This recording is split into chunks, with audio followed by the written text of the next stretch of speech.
Dito sa Papa Dudut Stories, ikaw ay hindi nag-iisa.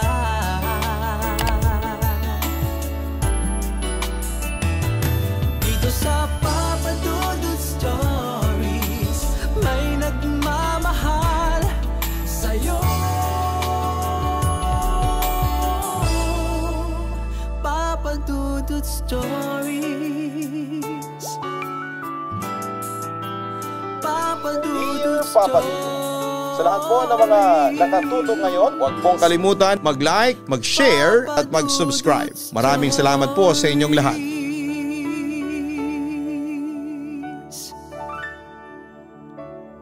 Mahirap pagsabayin ang pag-aaral at relasyon, lalo na kung may goal tayo sa buhay na gustong marating. Kaya nga kailangan nating pag-isipan ng mabuti ang desisyon na ating gagawin para sa ating buhay. Dear Papa Dudut, tawagin niyo na lamang ako sa pangalang JC. Ako yung tipo ng lalaking kabaliktaran ng perfect dream guy ng mga pabebeng mga babae na feeling mga prinsesa. Mabarkada ako at mabisyo at ginagawa ko ang lahat ng maisipan kong gawin. Madalas ay umiinom ng alak at magyoyosi kasama ang mga tropa ko na mas malala pa sa akin ang patapong buhay. Tumatambay kami sa iba't ibang school para mang chicks o sumipat ng mga hayop sa puti at kinis na mga hita at binti ng mga babaeng perpekto ang mga hubog ng katawan. Nakikipagbasag ulo sa mga kapwa namin siga sa kung saan saang lugar. Nakikipagtalik sa mga babaeng nakikilala namin. Ayaw ko ng commitment, hindi kagaya ng mga tropa ko na may kanya-kanyang girlfriend pero nakakatikim pa sa putahe ng iba. Ang sarap daw kasing makatikim. Pero kahit na ganito kami ay pumapasok pa rin kami sa paaralan. Ako nga ay pumapasok lang dahil sa allowance ko at sayang din kasi yon. Panggastos sa mga trip naming mga magtotropa. Hindi naman ako ganon kasama talaga, Papa Dudut. Na-appreciate ko naman ang paghihirap ng nanay ko sa pagtatrabaho sa ibang bansa. Kaya kahit papaano ay nag-exert din ako ng efforts sa paaralan para mabigyan ako kahit pasang awang grado lamang. Gumagawa naman ako ng assignments kapag trip ko at nakikipag-participate minsan kapag may group activities, kapag nasa mood ako. Medyo matulungin at masunurin naman ako sa mga teachers kapag hindi ako bad trip sa kanila. Lahat kasi sila ay mga kontrabida, feeling mga Diyos, akala'y alam ang lahat. At ipinagmamalaki ko rin na always present ako kahit na madalas ay tulog sa klase, kaya madalas din akong napapagalitan. At kung minamalas na i-guidance ako, sermon dito, sermon dyan. Siyempre ako naman ay pasok sa isang tenga, labas sa kabilang tenga. Nasa huling baitang na ako ng high school noon, pero ang nasa isip ko ay graduate pa kaya ako. Dahil mukhang sawa na kasi yung buong faculty member sa akin. Pero sana'y ipasang awa pa rin nila ako para hindi ko na makita ang mga pagmumukha nila at hindi ko na marinig pa ang mga walang kwentang sermon at pangungutya nila. At para hindi sila paulit-ulit sa pagpapaalala na sana hindi ka na lamang pumasok, sakit ka lang namin ang ulo. Hindi ba? Ang bubuti nilang guro. Nanguudyok na huwag na raw akong pumasok. Isa pa ay ayaw ko nang mag-aral dahil nakakatamad na. Lalo pa ang mga guro ay may kanya-kanyang mga paborito. Ganon ako dati. Ganon ang mga paniniwala ko noon. Ganon ako katarantado at walang kwenta. Pero sinimulan kong magbago nang dahil sa isang babae, si Liancy. Nakilala ko siya dahil sa kaibigan niya, ang girlfriend ng isa sa tropa ko. Kagaya ko sa isang private school din siya nag-aaral. Pareho kaming graduating na. Kilala siya, Papa Dudut, sa buong campus nila dahil siya ang student council president. Maliban sa katalinuhan niya ay maganda rin siya. Hayop sa ganda. Ang lakas ng apil lalo na kapag nakangiti na ang mga labi niyang masarap halikan. Unang kita ko pa lamang sa kanya noon ay bigla akong nakaramdam ng kakaibang pakiramdam sa puso ko. Yun yata yung tinatawag na love at first sight. Nung una talaga, Papa Dudut, ay bala ko lang siyang ikama para tikman. Pero noong nakumpirma ko sa sarili kong gusto ko talaga siya, kagad kong sinabi yon ang walang paligoy-ligoy pa. Mga bakla lang ang nagpapaligoy-ligoy. Pero yun nga, medyo nakaramdam ako ng pagkadismaya nang sagutin niya lamang ako ng nakakalokong tawa niya. Hindi ko matanggap yon kasi wala pang gumagawa noon sa akin. Tinatawanan mo ba ako para magpa-cute sa akin o tumatawa ka dahil pareho tayo ng nararamdaman? Gusto mo rin ako, tama ba? Sabi ko na ikinangiti na lamang niya at ikinailing ng konti. Tinatawanan kita kasi nakakatawa ang joke mo. Tapos bagya uli siyang natatawa. Tanga ka ba? Sa itsura kong to, sa tingin mo ay nagbibiro ako? Gusto kita. Sa tingin ko nga ay mahal na nga yata kita. Seryosong sabi ko. Tatanga-tanga eh. Nagtatapat na nga ako tapos ginagawa lang niyang katatawanan ng feelings ko. I love you. With feelings pang sabi ko sa kanya. Humalukip-kip siya at diretsyong tinignan niya ako sa mga mata. I love myself too, sabay ngiting sabi niya. Buwisit na babae, kung hindi ko lang talagang mahal to, sinapa ko na to sa pagiging pilosopo niya. Pero dugtong niya na ikinawala kaagad ng pagka-bad trip ko. Kung gusto mo talaga ako, well, see kung hanggang saan ang kaya mo para magustuhan din kita. Pero sasabihin ko sa iyo gaya ng madalas kong sabihin sa iyo, hindi ko maipapangako na maibibigay ko ang inaasahan mong sagot sa akin. Malabong sabi niya bago niya ako tinalikuran. Nasabi ko na lamang sa sarili ko, Papa Dudut, na minsan na nga lang magseryoso ay komplikado pa. Napapailing na lamang ako saka ako tuluyang umalis palayo sa paaralang pinapasukan niya. Pero kahit man gaano kalabo ang sagot niyang yon, at least binigyan niya ako ng chance para ligawan siya. Iparamdam sa kanya ang pagmamahal at kaseryosohan ko sa panliligaw sa kanya. Sinimulan ko ang panliligaw sa kanya, Papa Dudut. Araw-araw ko siyang binibigyan ng flowers and chocolates. Yung chocolates ay galing pa sa package na padala ni Mama sa amin ng kapatid kong babae. Okay na yon, imported pa. Nang hindi ako nagagastos sanang masyado. Ang mahal na nagagastos ko sa bawat bulaklak araw-araw tapos ay bibili pa ako ng tsokolate. Kung may chocolate namang pinadala si Mama, ano siya, sineswerte? Buti sana kung girlfriend ko na siya. Lahat ng gusto niya ay ibibigay ko. Anong status ko na dyan sa puso mo? Tanong ko isang hapon sa kanya nang magkita kami sa McDo. Kailan mo ba ako sasagutin? Sinasagot mo na ba ako ngayon? Tayo na? Pangungulit ko pero ang seryoso na ng mukha niya. Kasi simula mo palang manligaw tapos atot ka nang sagutin kita. Halos isang buwan na ako nanliligaw tapos para sa'yo. Kakasimula ko pa lang. Pinaglalaruan mo yata ako eh. Diretsang tanong ko sa kanya. Ganito talaga ako, straightforward. Bakit pa ako magpapakatanga kung ayaw niya sa akin? Kaya hanggat maaga pa lamang ay gusto kong malaman na ayaw ko ng pinapaasa. Hindi kita pinaglalaruan. Kung gano'n ang tawag sa sitwasyon natin, pinapaasa mo ko. Sumeryoso siya. Mukhang below the belt na yata ang nasabi ko at inayos niya ang buhok niya. Inipit ang kumawalang ibang hibla sa tenga niya, sa kanya ipinatong ang isang kamay sa mesa. Bakit ba kayong mga lalaki? Kapag ginusto ninyo, gusto agad ninyong makukuha. Ibahin mo ko, JC. Sa tingin mo ay makukuha mo ko sa mga regalo mo lang at paminsan-minsang libre.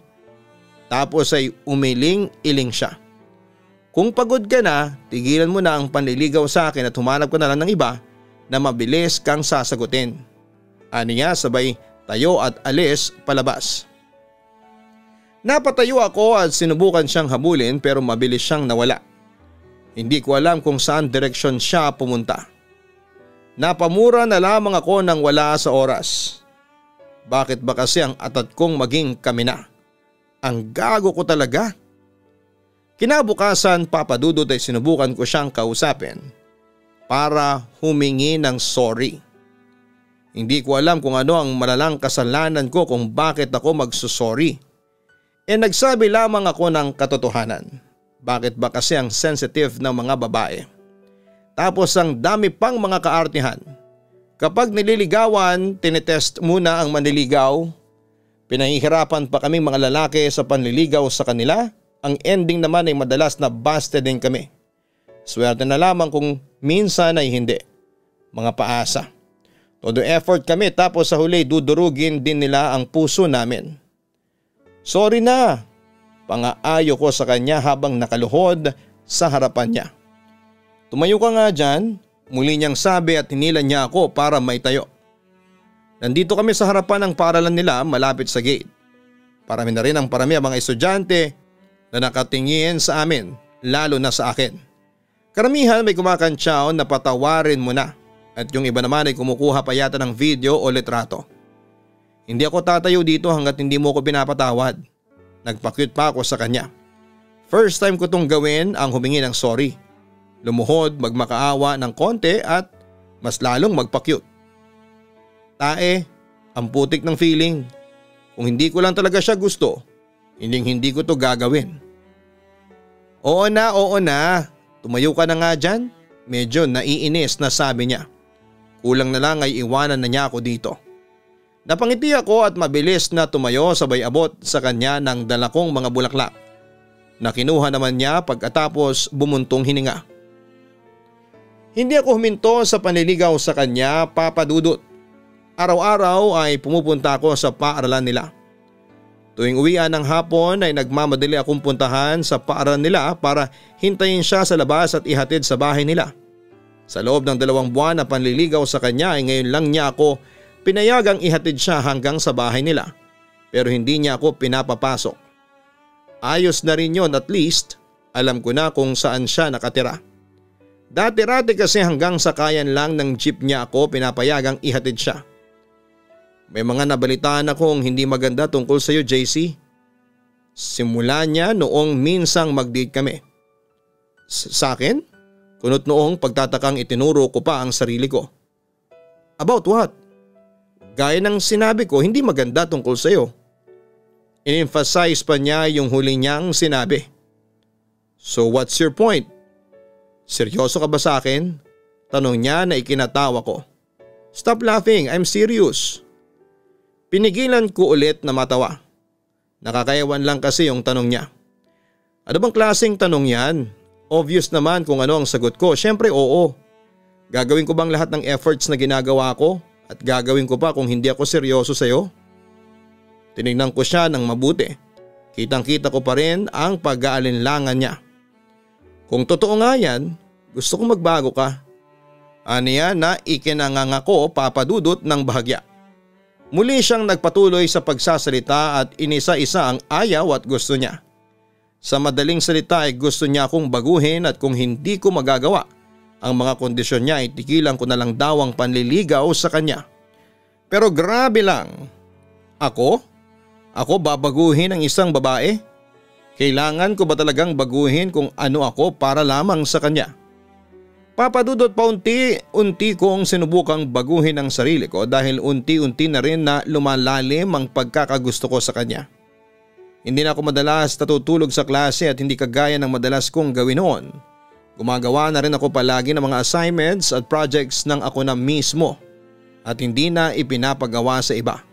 Lahat ng mga hindi magagandang gawain ko noon ay binago ko ang lahat ng yon maliban lang sa isa sa gusto niyang gawin ko. Ang layuan ang mga barkada ko.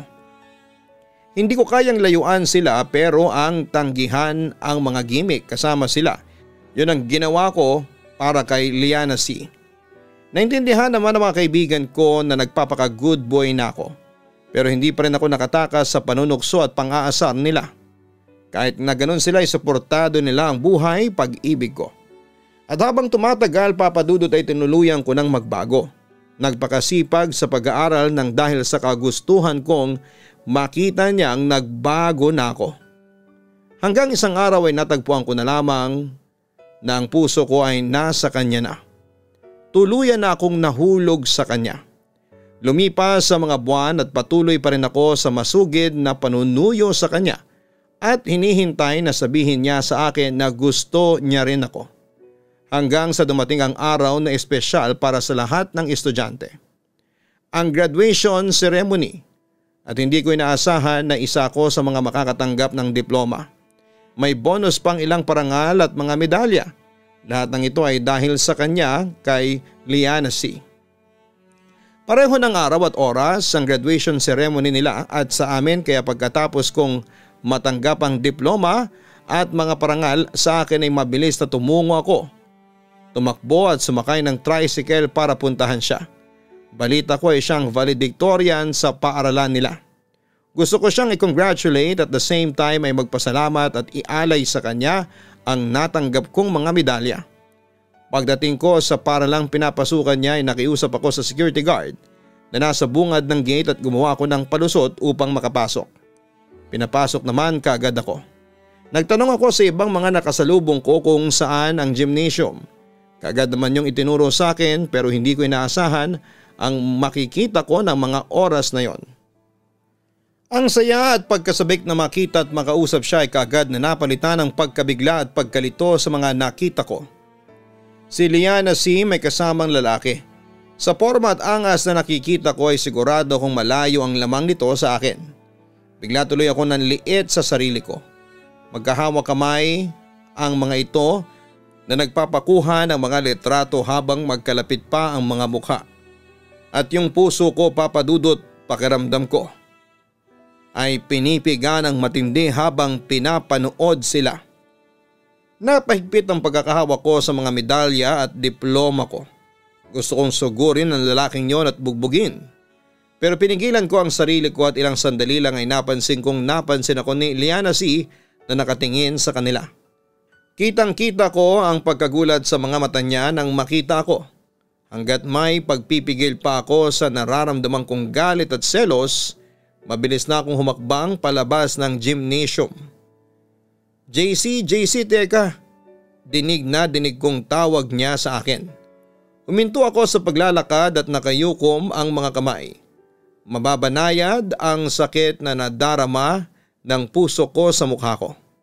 Pumunta siya sa mismong harapan ko. Tara sa labas, mag-usap tayo, aniya. Sa malamig na paraan sabay hila niya sa braso ko. Nagpatianod lamang ako sa paghila niya sa akin hanggang sa makarating kami sa bakanting lote sa likod ng paaralan nila. Maya-maya'y bumitaw siya mula sa pagkakahawak sa braso ko. Napangisi ako ng sarkastiko. Ayos sobrang layo na nito sa gymnasium. Hindi ko mapigilang maging sarkastiko. Tinignan ko siya at ilang segundong katahimikan ang namagitan sa amin. Sino siya? Tanong ko pero hindi niya ako sinagot. Pinilit kong ngumiti kahit na ang sakit na sa dibdib. Oo nga pala. Bakit pa nga pala ako magtatanong, halata naman kung sino ang lalaking yon para sa'yo. May hinanakit na sabi ko at mas lalo ako nasaktan sa sinabi niya pagkatapos.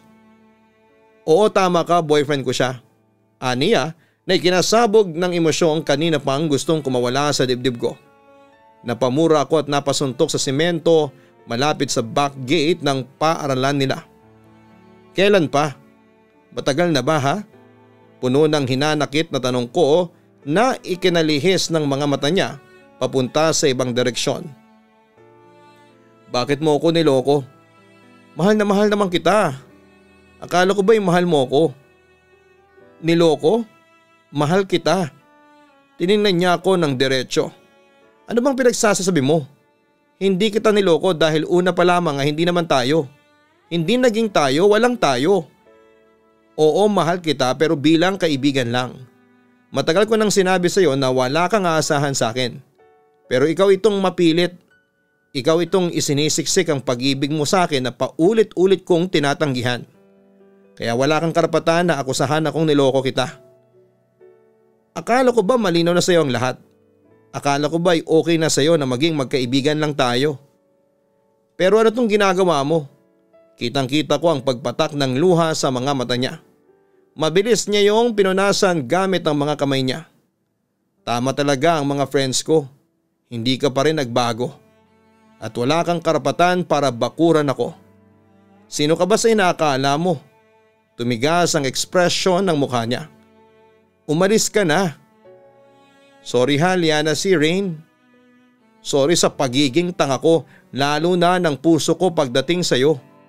Sorry dahil kahit na anong pagtaboy mo sa pag-ibig ko, patuloy pa rin akong minamahal ka at patuloy na umaasang mamahalin mo rin ako. Sorry. Pinunasan ko ang mga luhang bigla na lamang tumulo sa mga mata ko. Pero sana, hindi mo na lamang ako pinaasa sa pamamagitan ng mga kondisyon mo. Dahil ang sakit lang. Ang sakit dito. Inilagay ko ang kanang palad ko sa dibdib ko. Pinilit kong baguhin ang sarili ko para sa iyo. Iniwasan ko ang mga bagay na ayaw mo. Pero sa ngayon naisip ko na lahat pala yun ay pagkukunwari lang. Malungkot akong ngumiti at pinilit kong ngumiti para ipakita sa kanya na hindi ako ang talunan. Salamat.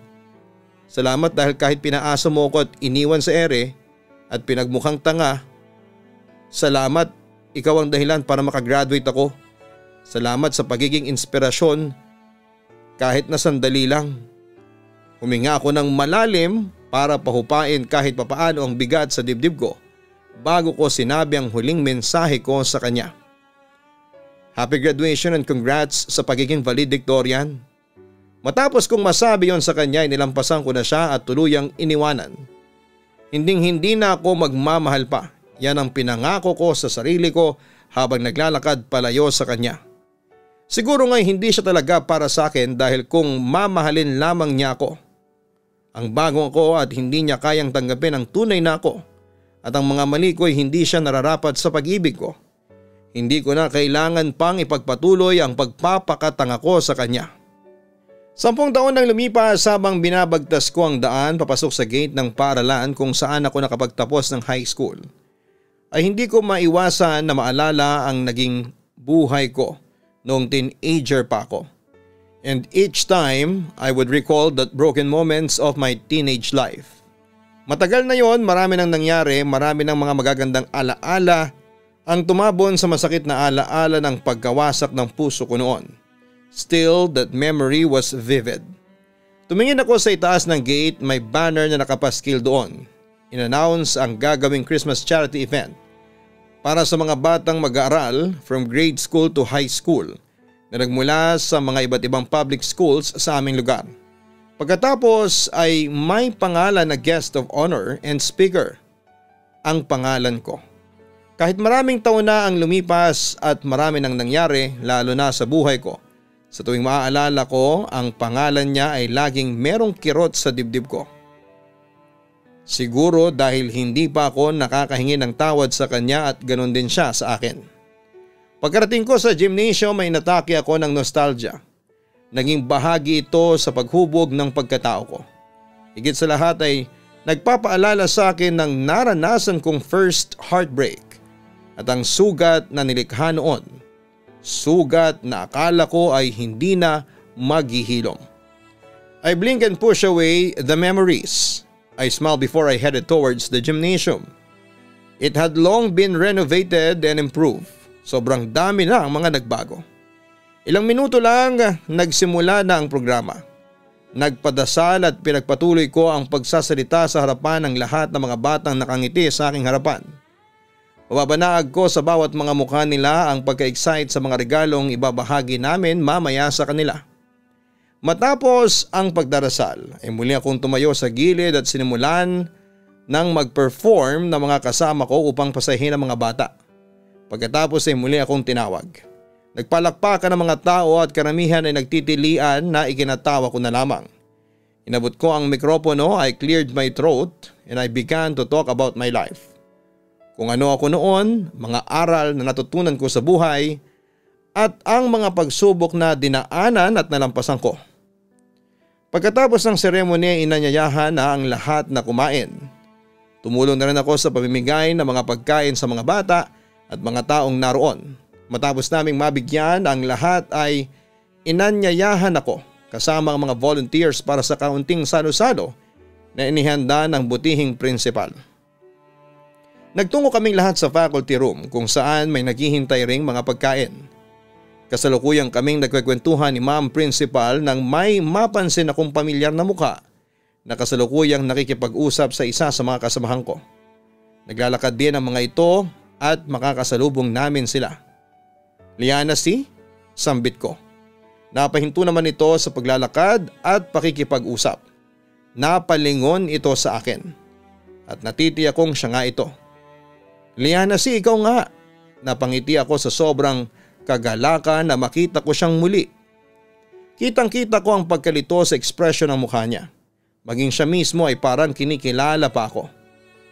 JC? Hindi siguradong sabi niya. Tumango ako at ngumiti. Ako nga, kumusta ka na?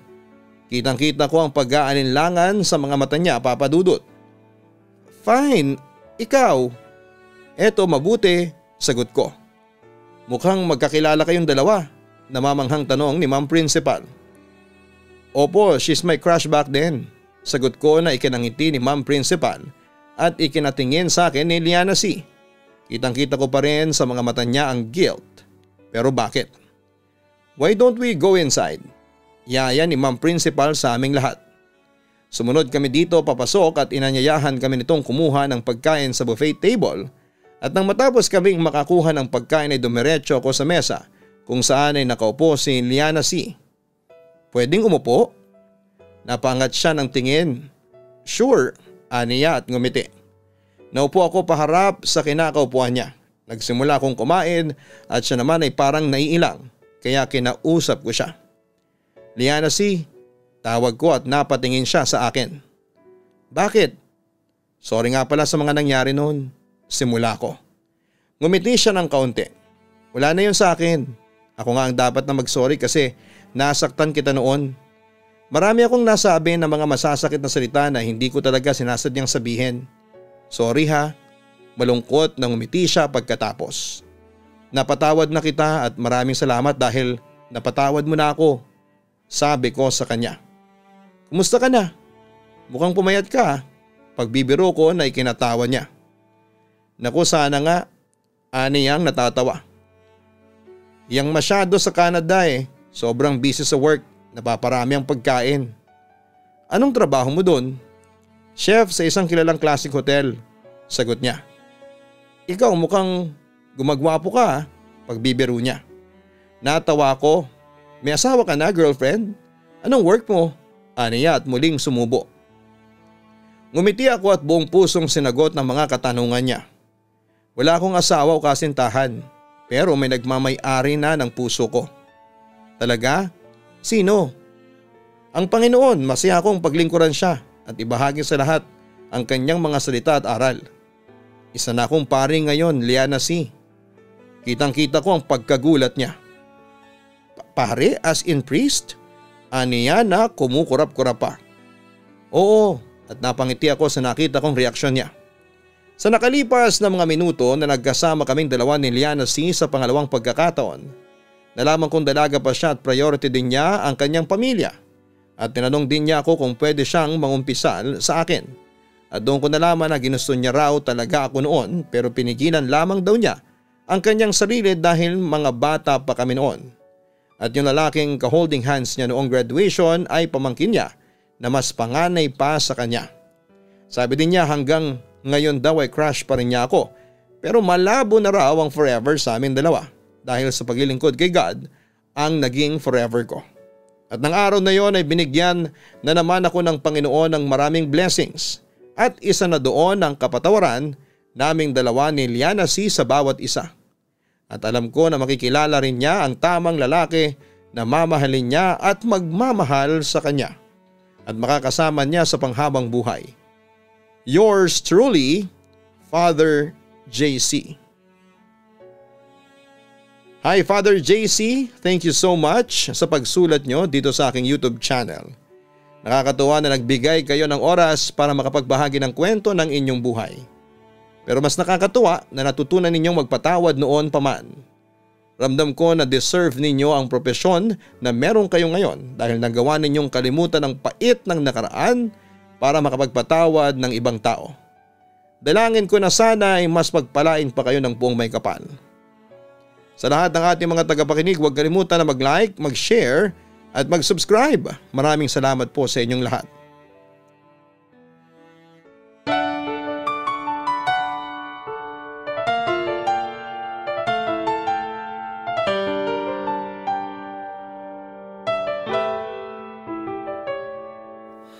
Ang buhay ay mahiwaga,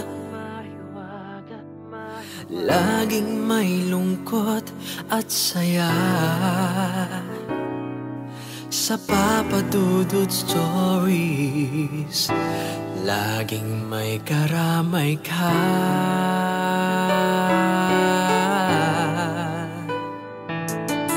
Mga problemang kay bigat, dito ay pakikinggan ka. Sa Papa Dudut Stories, kami ay iyong kasama. Dito sa Papa Dudut Stories, ikaw ay hindi nag-iisa.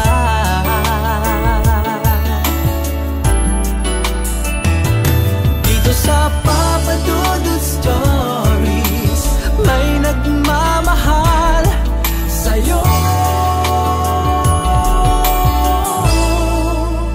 Papa Dudut Stories,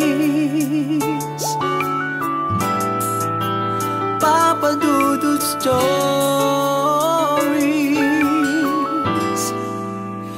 Papa Dudut Stories. Hello mga ka-online, ako po ang inyong si Papa Dudut. Huwag kalimutan na mag-like, mag-share at mag-subscribe. Pindutin ang notification bell para mas maraming video ang mapanood ninyo. Maraming salamat po sa inyong walang sawang pagtitiwala.